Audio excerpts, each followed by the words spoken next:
Finally ಈ ಗಡ್ಡಕ್ಕೆ ಈ ಉದ್ದ ಕೂದಲಿಗೆ ಮುಕ್ತಿ ಸಿಗ್ತಾ ಇದೆ. ನನ್ಗಂತೂ ನನ್ ಗಂಡ ಹೇಗ್ ಕಾಣಿಸ್ತಿದ್ರು ಅಂತ ನಂಗೆ ನೆನಪೇ ಇಲ್ಲ. So thanks to the Kirataka team, ನಾವೆಲ್ಲ ಇದೀವಿ.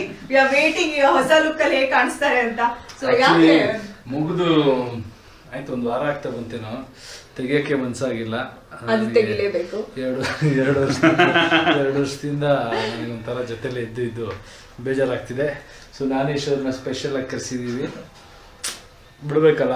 ನಾನು ಒಂದ್ಸಲ ಕನ್ವಿನ್ಸ್ ಮಾಡಕ್ ಟ್ರೈ ಮಾಡಿದೆ ಡೈರೆಕ್ಟರ್ನ, ಗಡ್ಡೆ ಇಟ್ಕೊಂಡೆ ಹೇರ್ ಸ್ಟೈಲ್ ಚೇಂಜ್ ಮಾಡ್ಬಿಟ್ಟು ಮಾಡೋಣ ಅಂತ. ಬೇಡ, ಅವ್ರು ಇಟ್ಕೊಂಡಿದ್ದಾರೆ ಗಡ್ಡ. ಸೊ ಇದೊಂಥರ ನನಗೆ ಬೇಜಾರು, ಇವರೆಲ್ರಿಗೂ ಖುಷಿ.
Thanks to the Kirataka team.